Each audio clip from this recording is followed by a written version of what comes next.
Ang mga palatandaan ng kalikasan, katulad ng mga bituin, pamumulaklak ng rando, pakikinig ng mga huni ng kuliglig at iba pang mga insekto, ang lahat ng ito ay di na malalaman pag dumating ang tag-init at tag-ulan. Ang lahat ng mga katutubo sa buong mundo ay nakakaranas ng pagbabago ng panahon. Noon, mga 15 taon na ang nakaraan, ibang-iba pa ang klima. Ngayon, di mo na malaman kung anong magiging takbo ng panahon. Dito naranasan ng aming mga ninuno, dati ang tagulan ay tagulan at ang tagaraw ay tagaraw, pero ngayon, ibang-iba na.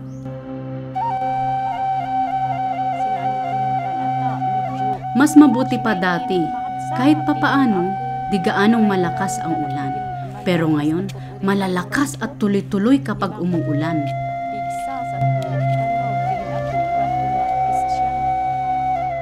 Masyado nang mainit ngayon, di na balanse. Dati-rati naman, pagkatapos lang ng ilang buwang tag-init, magsisimula na ang tag-ulan, pero masyado nang mahaba ang tagtuyot na ito.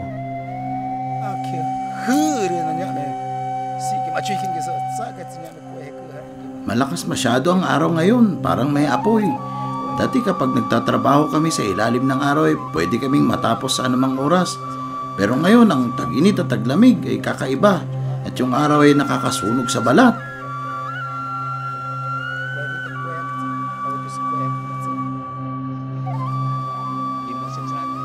Kadalasan pag nariyan na ang hanging habagat, mainit. Ngayon may kasamang ulan na rin.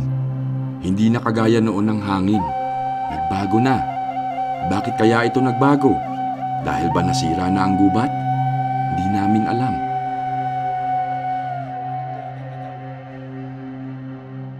Bakit nangyayari ang mga ganitong pagbabago? Ang layunin ng palabas na ito ay upang maintindihan kung ano ang pagbabago ng panahon at kung bakit ito mahalagang issue sa mga katutubo.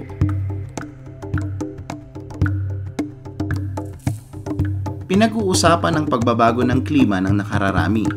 Karbon ang pangunahing usapin dito.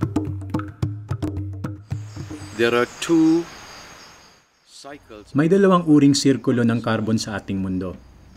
Ito, mga puno, mga halaman, tayong lahat. At meron naman nung tinatawag na fossil carbon na nagmumula sa ilalim ng lupa. Kumakatawan ito sa karbon. Lahat ng may buhay ay gawa sa karbon. May mga karbon na matatagpuan sa hangin o sa kalawakan at ang mga ito ay tinatawag na carbon dioxide. Kailangan ng mga halaman ang karbon para sila ay lumaki. Kinukuha nila ang karbon na ito mula sa hangin sa pamamagitan ng proseso na tinatawag na photosynthesis. Sa prosesong ito, nagbubuga sila ng oxygen sa kalawakan. Ang tao at hayop ay humihinga ng hangin. Ginagamit natin ang oxygen at inilalabas naman natin ang carbon dioxide. Kapag kinain natin ang mga halaman at hayop, yaong karbon na taglay nila ay nagiging parte ng ating katawan. Kapag nasunog ang puno, ang taglay nitong karbon ay nailalabas sa kalawakan bilang carbon dioxide. Pag namatay ang mga halaman at hayop, ang ilan sa kanilang taglay na karbon ay napupunta sa lupa.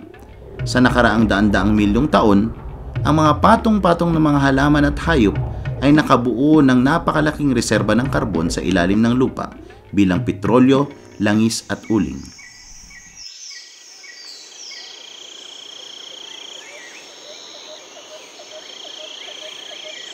May mga gubat, may mga nilalang, at ang mga ito ay naimbak sa mga bato sa ilalim ng lupa. At sa paglipas ng mahabang panahon, ito ay nagiging langis at uling. Kapag ang uling, langis at petrolyo ay sinunog, at kapag ang mga gubat ay nasira, napapakawalan ang carbon dioxide sa kalawakan. Ang pagdami ng carbon dioxide sa kalawakan ay nagdudulot ng pagbabago na katulad ng nararanasan natin sa ating klima. Pinasok na ng mga malalaking industriya ang teritoryo ng mga katutubo, katulad ng mga minahan at pagtotroso. Ang mga ito ang nagdulot ng malalaking epekto katulad ng pagbabago ng klima.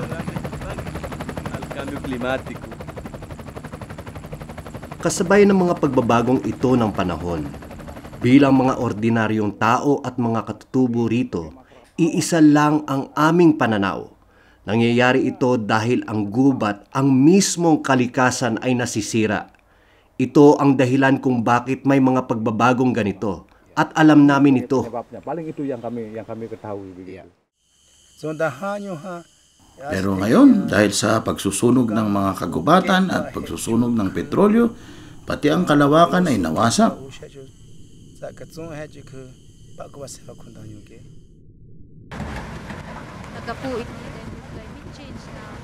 Dahil sa epekto ng pagbabago ng klima, ang dami nang nasira sa kapaligiran. Ang mga malalaking minahan at iba pang industriya, sila ang may pananagutan sa pagbabago ng klima. Nang contribute iti climate change. Ang totoo, ang sobra-sobrang konsumo ng enerhiya at pagkain sa mga mayayamang bansa ay nabibigyan daan lamang sa pamamagitan ng mga industriyang nasa mahihirap na bansa tulad ng Indonesia.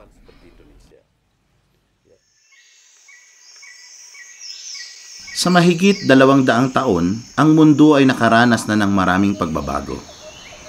Ang mga baryo ay naging syudad at nagkaroon ng mga kalsada, mga pagawaan at paliparan.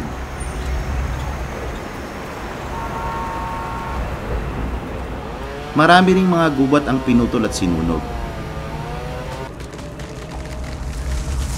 Ang panununog na ito ay nagpapakawala ng napakalaking karbon sa kalawakan. Ang mga gubat ay napalitan ng mga malalaking plantasyon ng mga produktong tulad ng gulay, langis, biofuels at paggawaan ng papel. Ang malaking pangangailangan para sa enerhiya at transportasyon ay tinutustusan ng fossil fuels. Ang fossil fuel ay yaong mga reserba ng karbon na naiipon ng mahabang panahon sa ilalim ng lupa. Ito ang uling, petrolyo at langis. Sinisipsip ang langis mula sa ilalim ng lupa. Ang uling naman ay minimina upang tustusan ang lumalaking pangangailangan sa enerhiya at transportasyon ng mga mayayamang bansa. Ang langis, ang uling at ang pagsusunog ng gubat ay nagpapakawala ng mas mahigit pang dumaraming carbon dioxide sa kalawakan na pumapalibot sa ating planeta. Pag sinusunog natin ang fossil fuels, nakakagawa naman tayo ng carbon dioxide na sumisira at dumudumi sa hangin. Ito ang nagdudulot ng pagbabago ng klima na siyang pinoproblema natin ngayon. Ang carbon dioxide ang pangunahing kontributor sa pagbabago ng klima. Gayunman, may iba pang uri ng mga usok ang kumakawala sa ating kalawakan. Ang lahat ng ito ay tinatawag nating greenhouse gas. Kaya ang carbon dioxide ay isa lamang sa mga greenhouse na naibubuga sa kalawakan sa industrial na paraan.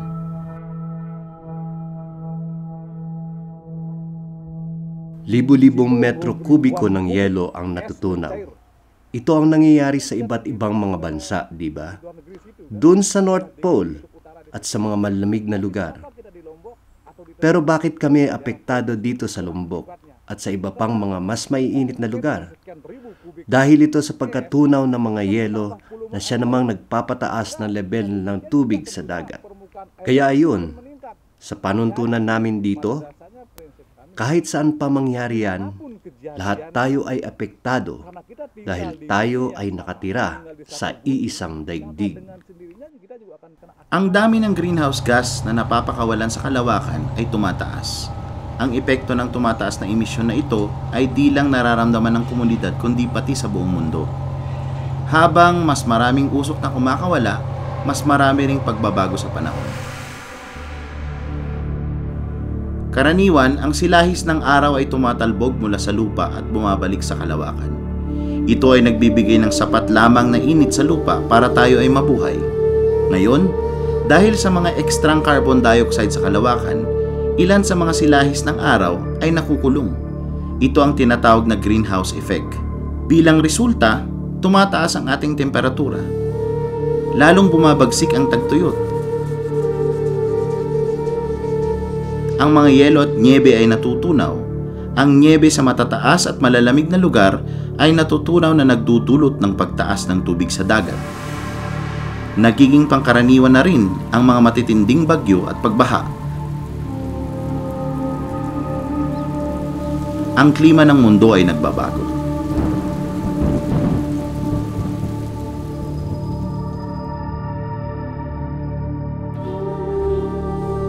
Ang huling 10 taon ang siyang naitalang pinakamainit na dekada sa ating planeta. Mula taong 1970, ang sukat ng mga dating nakakaranas ng tagtuyot ay nadoble na. Nagkaroon ng malaking epekto sa mga bukal nitong huling 10 taon. Ang agos ng tubig ay humina at maraming bukal ang tuluyan ng natuyo, lalong-lalo na sa mga lugar na nakabukod bilang pag-aari ng gobyerno.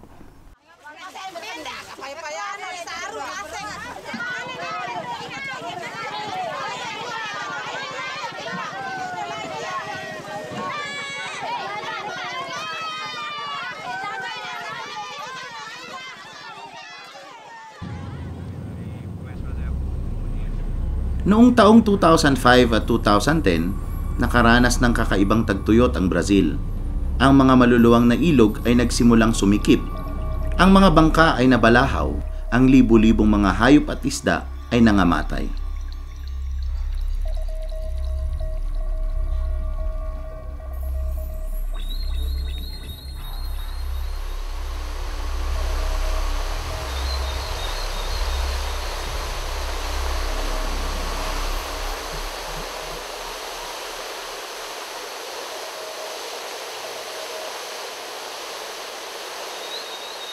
Nung una, nakita ko ang tubig na pumapasok na sa aming bahay at naisip ko parang mas mataas ang tubig kesa sa dati. Sabi ng asawa ko, kunin mo mga bata, dalhin mo ang anumang makakaya mong dalhin at tumakbo na kayo. Pagkaraan ng 10 minuto, nakalabas na ako ng bahay, nakita ko mismo ang aking asawa na inaanod na nakasama ang aming bahay. Air dan rumahnya ya. Nah, dengan perubahan tiap tahun itu dia Taon-taon may pagbabagong nagaganap. Tumataas ang tubig. Ang bayang ito noon ay andun sa gitna ng tubig.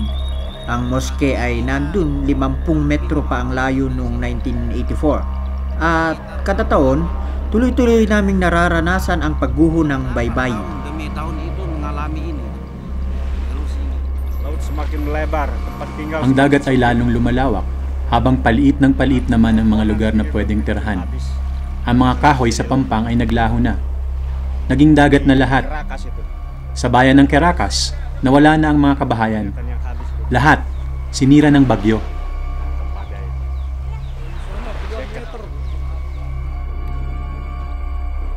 Ang mga mabababang lugar sa buong mundo ay mas vulnerable sa pagtaas ng tubig dagat. At maraming mahihirap na syudad na may mataas na populasyon ang nakakaranas ng madalas na pagbaha at pagtaas ng tubig dagat.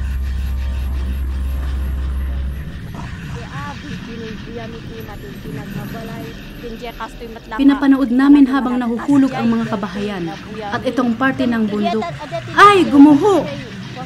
Nagsisisigaw ang isa kong anak na babae at sumigaw ako, umakyat ka sa taas at kunin mo ang mga bata. Nasira ang mga pananim namin, lahat ng aming pag-aari, nasira, nawala. Ginagaburan na inalan na kay katawan na nabuang krap kami.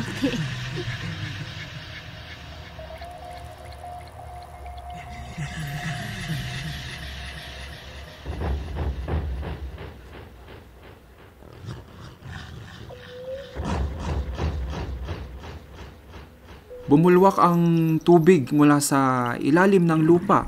Umalsa ang lupa kasabay ng mga kahoy at rumagasa pababa ng bundok ang mga ito. Sadyang napakalakas ng ulan at hindi namin ito napaghandaan. Lagi namang may tagtuyot, baha at bagyo. Pero dahil sa pagbabago ng panahon, lalo pang pinalulubhan ito ang klima at ang mga sakuna ay dumadalas. Sa proseso ng pagkuha at paggamit ng mga rekursong ito, maraming carbon dioxide at iba pang mga uri ng usok ang kumakawala sa kalawakan. Ang klase ng buhay na sumibol sa nakaraang 100 taon ay ganap na nakadepende sa mga bagay na namimina. Mga bagay na ginagamit sa pagkain, transportasyon, pabahay, lahat ng ito ay nanggagaling sa lupa.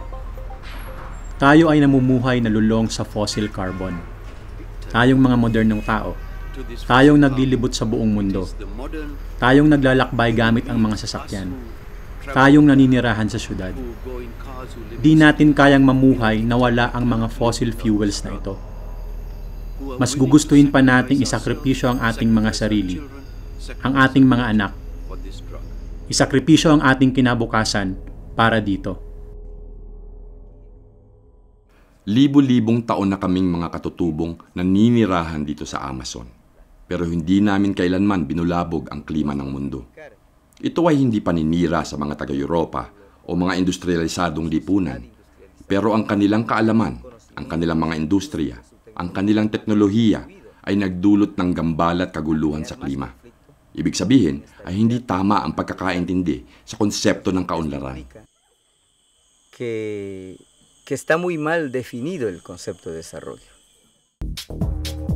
Sa nagdaang mahigit na 100 taon, ang mga mayayamang bansang tulad ng Amerika, Inglaterra at bansang Hapon ang siyang may pinakamalaking inilabas na usok sa kalawakan na nagdulot ng pagbabago ng panahon.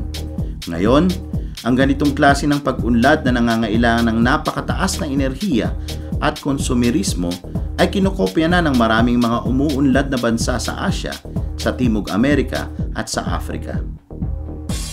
El problema es que también ellos están en... Sila man ay dumaranas din ng krisis dahil lumikha sila ng isang artipisyal na mundo. Isang mundong lubhang umaasa sa enerhiya. Isang komportabling mundo kung saan ang mga tao ay ni ayaw maglakad. Na gustong ang lahat ay di kuryente at nangangailangan ng labis-labis na enerhiya. Ang pagnanasa ng ganyang uri ng kaginhawaan ang nagbibigay daan sa sitwasyong kinakaharap natin ngayon. La que también permite que exista eso. Ang mga tao sa syudad, ang nakararangya ay bumibili ng maraming produktong kaagad din namang itinatapon. Kaya ang pinakaugat ng lahat ng ito ay ang pagiging ganid ng mga tao.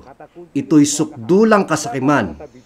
May kasabihan dito na kapag pinaubaya ang lahat ng rekurso ng mundo sa iisang taong sakim, hindi pa rin ito magiging sapat sa kanya.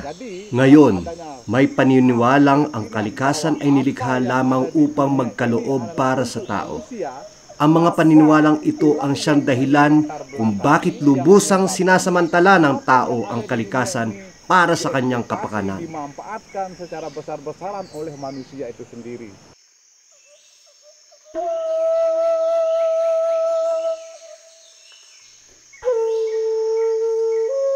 Nananatiling namumuhay ang mga katutubo sa isang sistemang pang-ekonomiya na hindi nakakagawa ng maraming carbon. Kaya ang mga komunidad na mga katutubo ay pwede pa rin magpatuloy sa sistema ng kanilang pamumuhay. Subalit ang ekonomiyang pandaigdig ang nagdudulot ng labis na paggawa ng carbon at kailangan itong pababain ang pagbuga nito. Besar ini juga harus menurunkan.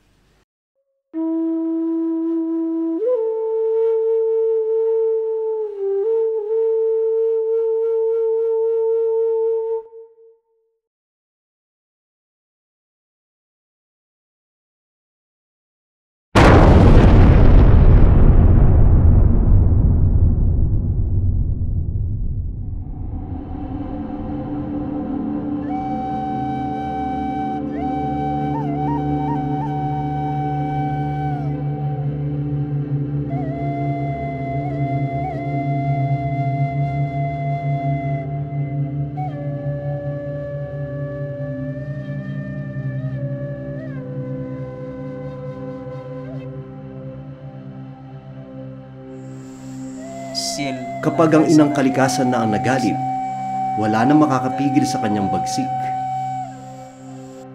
Pababain natin ang lagnat ng daigdig.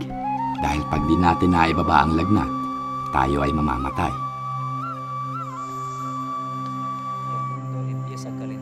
Umiinit na ang mundo, mas nagiging mapanganib ito. Ang mga mahalagang rekurso ng mundo ay papaubos na. Hindi naiisip ng mga tao kung paano ito malulunasan. Patuloy na bumibilis ang pagpapayaman ng mga tao pero may hangganan din ito. Nais namin iligtas ang mundo at magpatuloy ito ng libo-libong taon pa.